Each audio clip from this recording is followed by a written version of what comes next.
I looked down at my phone and saw the notification from my smart camera app.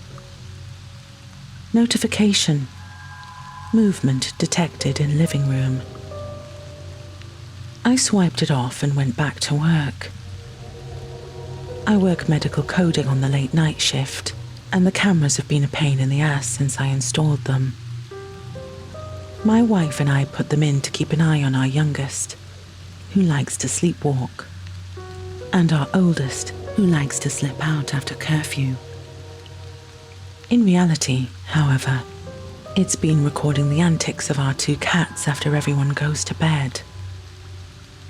I spent all last week checking the cameras every time something popped up.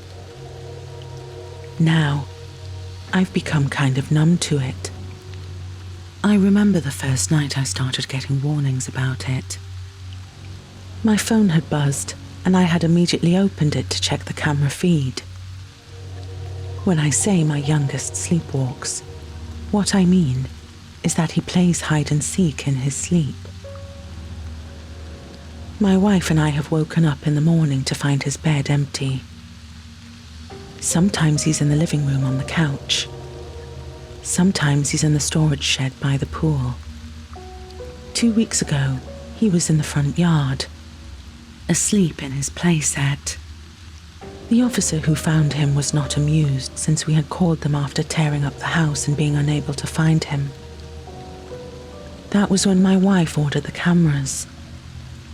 We'd gotten 3, 1 for the living room, 1 for his bedroom, and 1 for our bedroom, where he sometimes sleeps. They were pretty neat.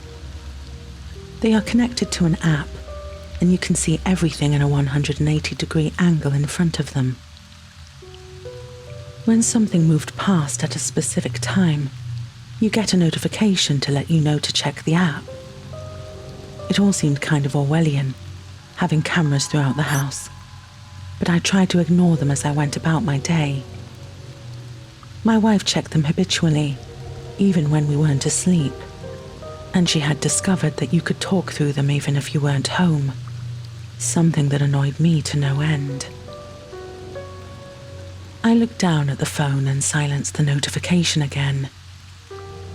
At night, I checked the notifications to make sure my youngest wasn't sleepwalking. Last week, I checked the notifications religiously. I wanted to see where he was going so I could call my wife and warn her that he was out of bed. I kind of wanted to catch my oldest sneaking out too, just so I could scare him by yelling through the speakers. 2 new notifications. I looked down and silenced them again. That close together, it was always the cats playing in the living room. The first night, I got 10 notifications within 3 hours. I checked everyone, checking to see what had set the camera off. The first notification proved to be nothing. The camera moved to the movement's position, but no one was there. The second, one of the cats had jumped onto the couch. By the third, I was sure that this would be the one where something happened. I pulled it up and nearly gave my coworker a heart attack. There was a face staring right at the camera, staring back at me through the lens. I dropped the phone and jumped back a little, nearly upsetting my chair. When I went to look at it again, though, I had to laugh as I realized my mistake. The face belonged to Oscar, one of our cats, and he was sniffing at the lens curiously. When I started to laugh, I think my co-worker's blood pressure probably normalized again. By the second night, I think I was already beginning to understand how this would be. The second night had 7 notifications, all cat-related. Oscar jumping from the chair to the couch. Chester, our other cat, getting a drink. The 2 of them playing in the wee hours of the morning. There was a rather funny bit where Chester fell asleep and rolled off the back of the couch, but it was becoming a little annoying even by that point. Notification. Movement detected in master bedroom. Notification. Movement detected in son's room. I looked at the notification, finger floating over the button that would show me what was going on, but I ignored it instead. My son had likely left his room and gone to my bedroom. He did that sometimes, and it would have certainly set the cameras off. I went back to work, trying to put it out of my mind. The next 2 nights last week had been the most infuriating. The cats had zoomed around the living room, fighting and playing. The camera pinged my phone every few minutes, roving from side to side as it tried to follow their antics. That was the first night that I ignored the notifications. It was just the cats after all, and I had work to do. Notification. Movement detected in living room. I had barely even reached to silence the phone when another one came over. Notification. Movement detected in living room. Notification. Movement in living room. Notification. Movement in living room. I made a disgusted sound and silenced my phone. I had work to do, and I didn't have time to watch cats play. I heard the phone vibrating for the next hour, telling me about how there was motion detected in the living room, motion detected in the bedrooms, and then back in the living room again. Clearly, my son had left the bedroom doors open, and the cats have extended their play to the bedrooms. They were probably driving my wife nuts, but if she had enough of it, I guessed she would get up and close the doors. I was quickly getting tired of this. The constant reminders were driving me crazy, and I was falling behind on my coding. It had to be the cats again. This was getting out of hand. I couldn't spend every night like this. Maybe if I yelled at them through the speaker, they would move off or settle down. It probably wouldn't amount to anything, but if nothing else, it would give me a laugh. I brought up the camera menu and found the display that was connected to the living room. The hourglass spun as it loaded, and finally, I could see my living room in a soupy translucence of the night vision camera. In the dim glow, I saw the source of the movement. Their hand fiddling with the doorknob cover that we keep on to hinder my youngest was near the door. Was someone in a dark hoodie, their back to the camera. I felt a flash of anger. So it hadn't been the cats after all. My teenage son was attempting to leave in the middle of the night to do God knows what. I couldn't believe it. How many times had we had this discussion? How many times had we told him that curfews were for a reason? And now he was bothering me at work because he wanted to go smoke with his friends. Well, I'd put a scare in him. "Get your ass back to bed and don't you dare let me catch you up again," I shouted as loud as I could. When the figure didn't immediately act terrified, I had a minor heart attack. I knew something was wrong. My son fancies himself as a bit of a badass, but he's easily startled when it comes to loud noises. The figure didn't act surprised in the least bit. They just stood by the door, still as a statue, and I could almost believe that the camera had frozen. I stared at them through the camera for what felt like hours before they turned and began to walk towards the fireplace where I had set up the housing for the device. They were wearing a mask. Something like a rubber animal mask that was difficult to see with the hood pulled up. As they got closer, walking slowly as they tried to get a better look at the camera. I could see the long snout of a pig as it looked from the wide black mouth of the hoodie. He came right up to the camera, the eye holes blocking some of his ability to see, I supposed, and just stared into the little glass eye. He was still long enough for me to think I had lost signal again, and when he swung whatever was in his hand at the camera, I jumped back in surprise. The feed went dead, and I was on my phone to the police before the notification dinged across.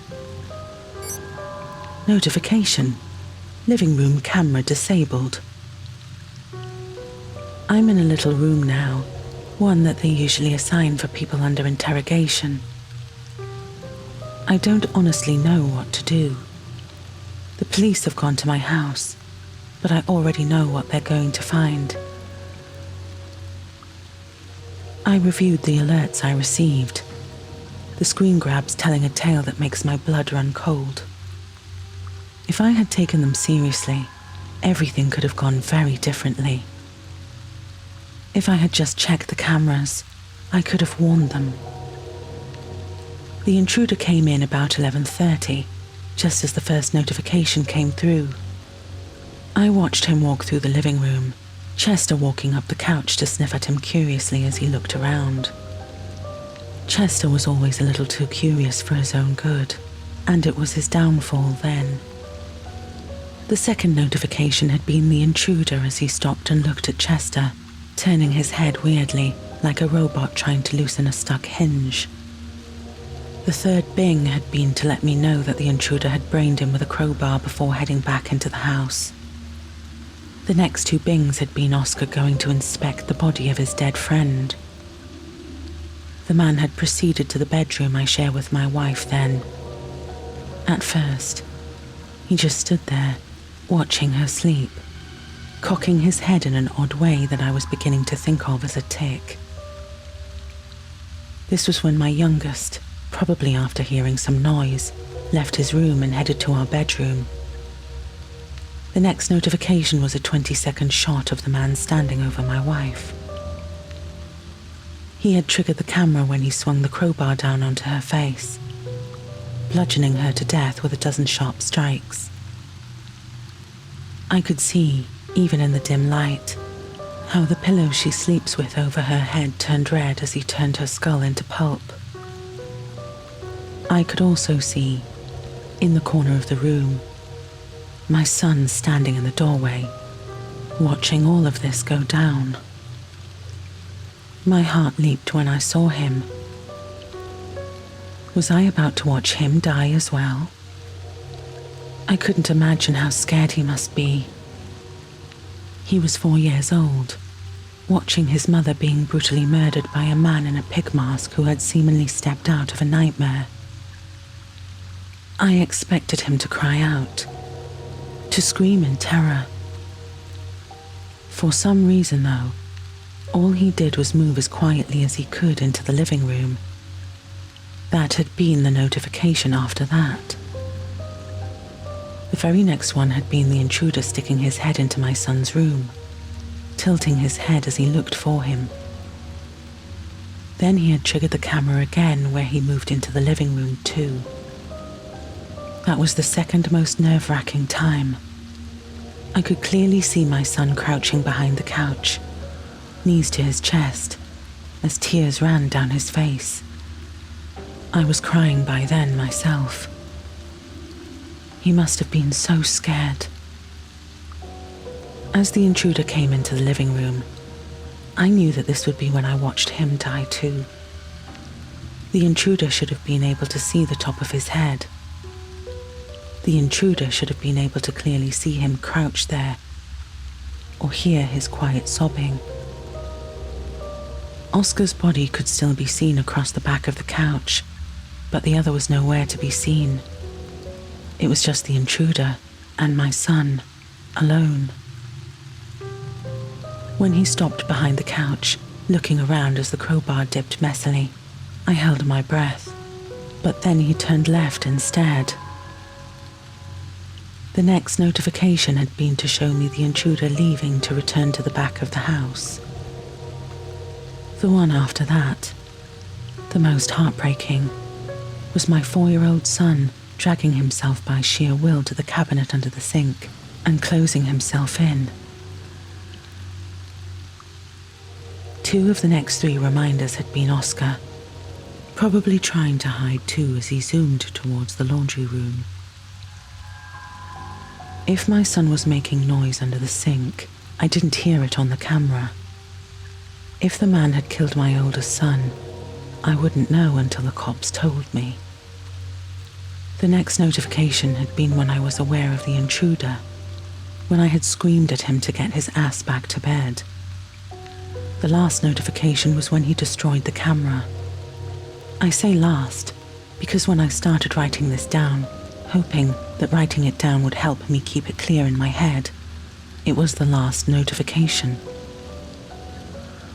I got another notification about 30 seconds ago, a notification that I don't know what to do with. The cops had been there, of course. They called and told me that they searched the house and found my wife and oldest son dead in their beds.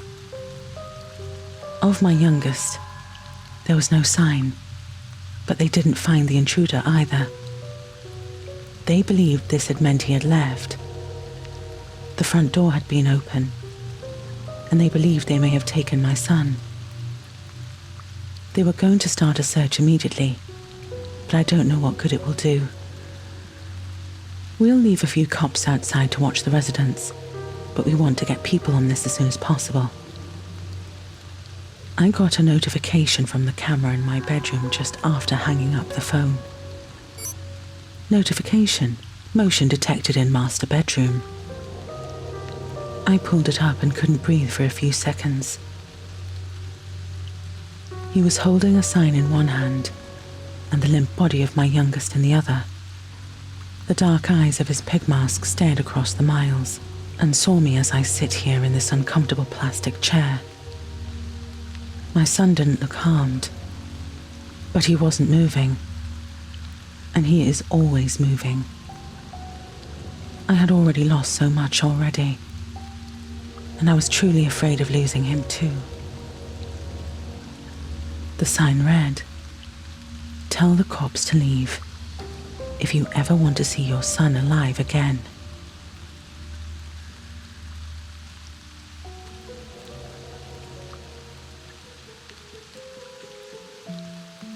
It's been a long week. 10 days ago they arrived. It was during the night in our time zone. We all woke up to that sound, that high-pitched screech we've all learned to fear. As people walked out of their home to investigate the sound, they were swiftly consumed by the creatures. Food is running low, but we've got a few more days. Hopefully, we'll outlast this invasion. The news isn't live anymore. Every station is just rebroadcasting the same warning, outlining what we know about the monsters. It isn't much, even with these noise-cancelling headphones. We always hear the screechers outside. A low hum that reminds us that we're never safe. It's only me and my sister in the house. Our parents were out of town for the weekend, and I don't know if we will ever see them again, to be honest. It didn't take much to barricade our house. The screechers are extremely fast, but not very strong. My sister is still asleep across the room, pillow over her head. I walk downstairs for my morning inspection. Front door is still intact. Living room windows should still be okay behind the wall of furniture. In the kitchen, I shuffle through the apples for one that isn't completely brown, but stop when I feel something that raises the hairs on my arm. A breeze on the back of my neck. I turn around and see the broken wood in the sink and the shattered window above it, and immediately race upstairs as fast as I can. If a screecher spots me, I won't stand a chance of outrunning it. I nearly knock the bedroom door off its hinges when I open it, and then turn and slam it shut behind me. I twist the lock into place. My sister and I stocked the room with supplies in case this happened. We'll be fine, except the bed is empty. I call out my sister's name and take off my headphones to listen for a response, but I don't hear her shout back to me. In fact, I don't hear anything except for the emergency broadcast, and I break down crying. Advised to stay in your home. Do not engage with the creatures. Seek shelter immediately. If the sound stops, that does not mean it is safe to go outside. The creatures stop making noise only when they are feeding.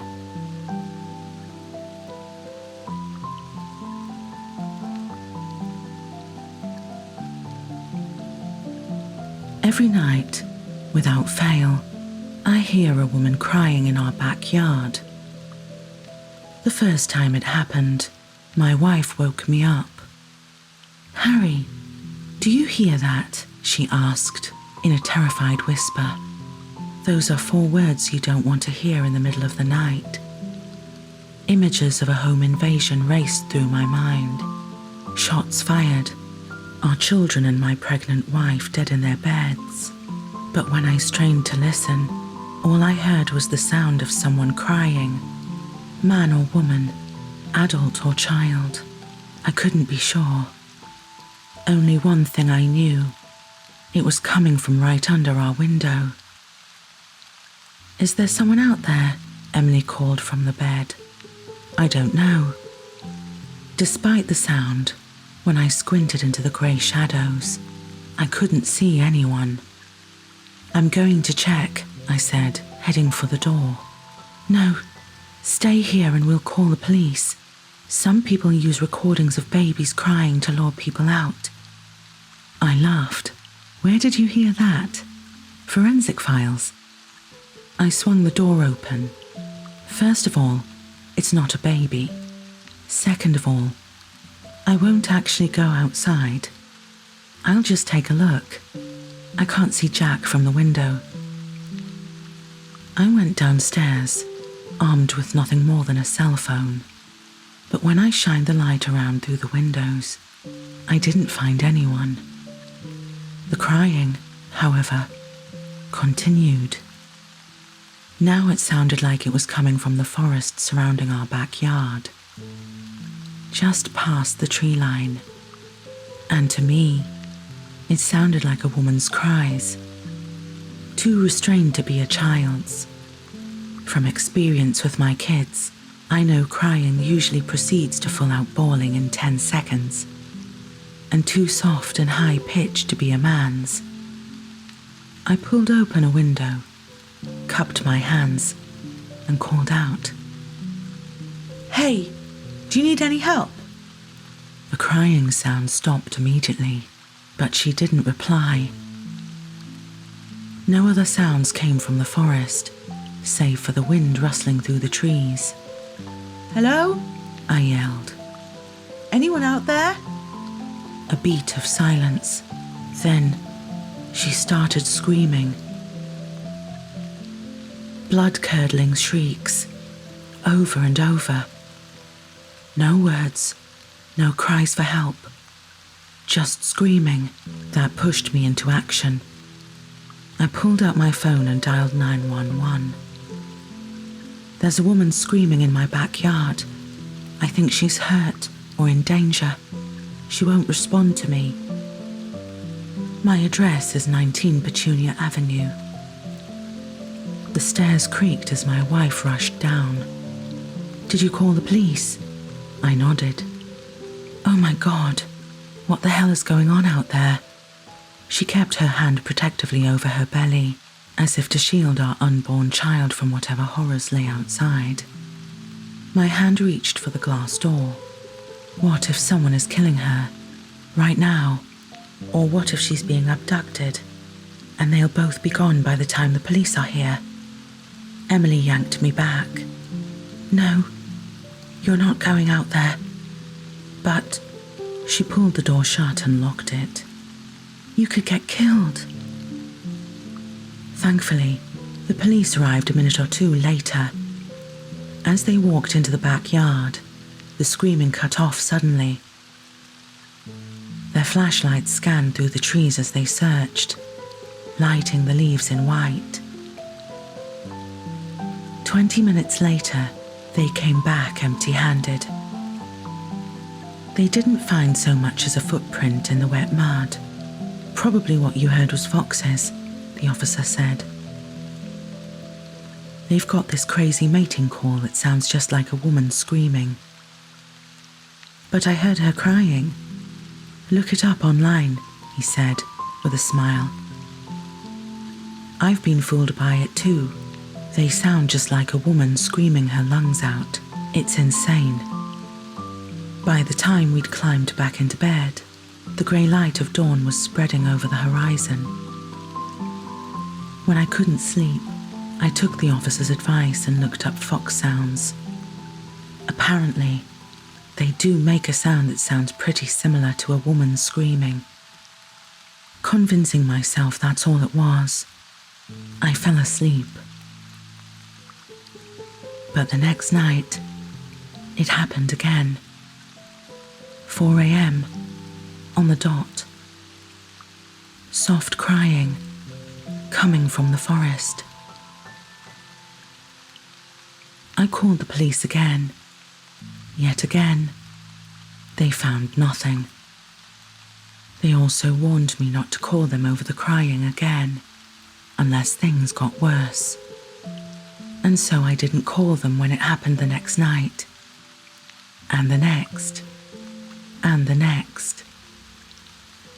I chalked it up to the foxes, even though they only made screaming sounds, not crying.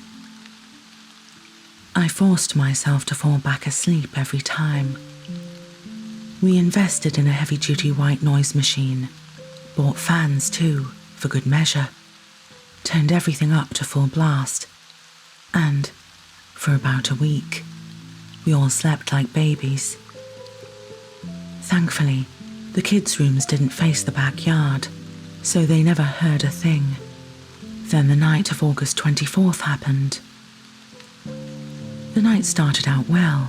Emily and I got the kids to sleep early, and we cuddled in bed for a long time. Longer than we had in weeks. "Our little Ellie," I said, skimming my hand across her belly. Despite her being 5 months pregnant, there was barely a bump there.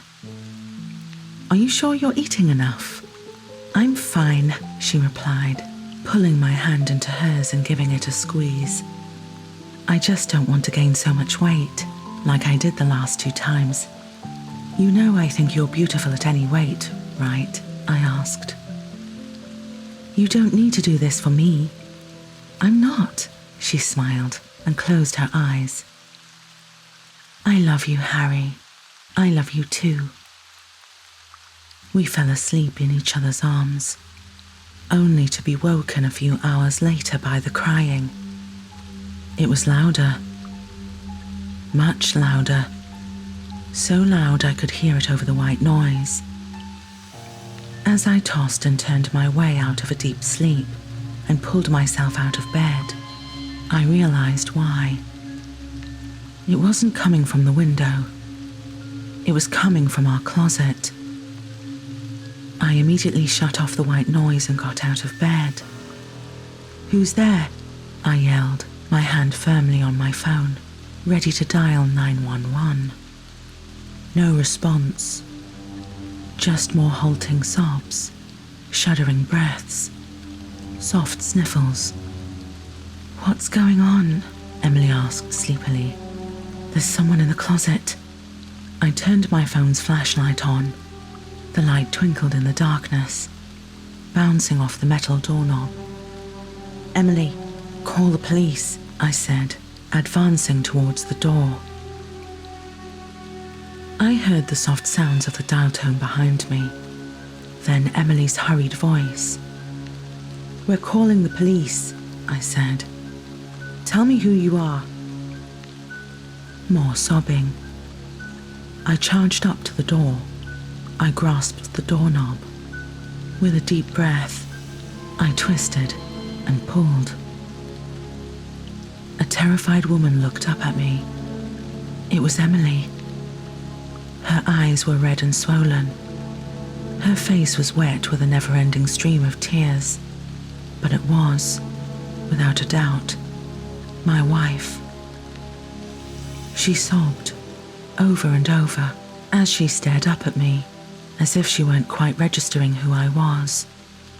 Then I looked down, and my blood ran cold. Her hands rested on her stomach, her round protruding stomach. She was visibly pregnant.